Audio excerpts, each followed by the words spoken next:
जिसने धर्म के लिए धैर्य दिखाया, आज पुनः धैर्य दिखाने का समय आया है। राहुल गांधी तक मेरी आवाज पहुंचे तो कान खोलकर सुन लो। मैदान तुम चुनो, कार्यकर्ता हम देंगे। आओ तुम्हारे 10 साल और मोदी के 10 साल के बीच में इतनी गारंटी देती हूं कि युवा मोर्चा का एक भी साधारण कार्यकर्ता जाकर राहुल गांधी के सामने बोलने लगे तो राहुल गांधी में इतना दम नहीं कि युवा मोर्चा के किसी कार्यकर्ता के सामने टिक जाएगा। 26/11 का आतंक हम सबने अपनी आंखों से देखा। हम सबको याद है, पाकिस्तान से आतंकवादी आए, मुंबई की सड़कों को लहूलुहान कर दिया और दिल्ली में बैठी सोनिया मैडम की सरकार चुपचाप तमाशा देखती रही। उस शाम जब मुंबई लहूलुहान हो रही थी, तब मीडिया के माध्यम से पता चला कि कांग्रेस के युवराज किसी जश्न में शामिल थे। जब वो सत्ता में थे तो उनका घमंड ऐसा कि उन्होंने भगवान राम का कोई अस्तित्व नहीं ऐसा एफिडेविट देश की एक कोर्ट में दे दिया। उनका घमंड देखिए कि जब वो सत्ता में थे तब उन्होंने दस्तावेज दे दिया कि राम सेतु नाम की कोई चीज नहीं। अहंकार आज भी बरकरार है।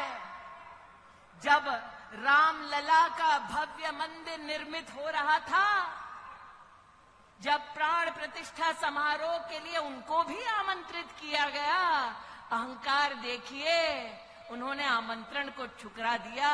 देवेंद्र भाई, रस्सी जल गई, बल नहीं गया। इसलिए आज आप सबसे कहती हूं कि हर राम भक्त ने, जिसने धर्म के लिए धैर्य दिखाया, आज पुनः धैर्य दिखाने का समय आया है। हमको उकसाया जाएगा, कुछ लोगों को एआई के माध्यम से, डीपफेक के माध्यम से बरगलाया जाएगा, लेकिन आज हम डंके की चोट पर कह सकते हैं। और अगर राहुल गांधी तक मेरी आवाज पहुंचे तो कान खोलकर सुन लो। मैदान तुम चुनो, कार्यकर्ता हम देंगे। आओ तुम्हारे 10 साल और मोदी के 10 साल के बीच में क्या फर्क है, इस पे चर्चा हो जाए।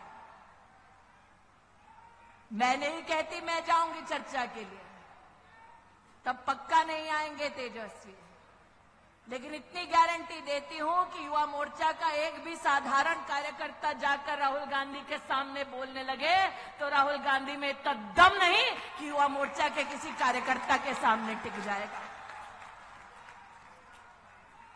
और अगर युवा मोर्चा के किसी कार्यकर्ता को यह मौका मिले कि जो अन्याय करने के बाद न्याय यात्रा निकालने का ढोंग कर रहे हैं, उनसे अगर बात करने का मौका मिले, तब एक प्रश्न अपनी दीदी की ओर से जरूर पूछना कि प्रभु राम के अस्तित्व को नकारा, भारत की सेना के शौर्य को धिक्कार कर राहुल गांधी और उसके नेताओं ने देश की संसद में भारत की सेना से प्रमाण मांगा उनके पराक्रम का। मैं उस महाराष्ट्र में काम कर चुकी हूं जहां पर 26/11 का आतंक हम सबने अपनी आंखों से देखा। हम सबको याद है, पाकिस्तान से आतंकवादी आए, मुंबई की सड़कों को लहूलुहान कर दिया और दिल्ली में बैठी सोनिया मैडम की सरकार चुपचाप तमाशा देखती रही। हम सब महाराष्ट्र में इस बात के साक्षी हैं।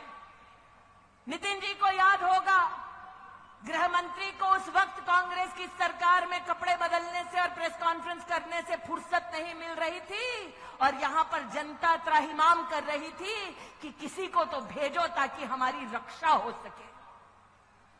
और उस शाम जब मुंबई लहूलुहान हो रही थी, तब मीडिया के माध्यम से पता चला कि कांग्रेस के युवराज किसी जश्न में शामिल थे। वो व्यक्ति जो मुंबई जब लहूलुहान हो रही थी जश्न में शामिल थे, वो भारत की सेना से उनके पराक्रम का तब प्रमाण मानते हैं जब भारत की वायुसेना पाकिस्तान में आसमान चीरते हुए आतंकवादी कैंप्स को ढेर करती है। आज चाहती हूं उनसे पूछा जाए कि क्या यह संभव था जब कांग्रेस की सत्ता थी कि विंग कमांडर अभिनंदन को भारत की सरहद पर पाकिस्तान हाथ जोड़ते हुए वापस छोड़कर जाए? और ये 56 इंच की छाती वाला है जिसने 56 घंटे में विंग कमांडर अभिनंदन को भेजा।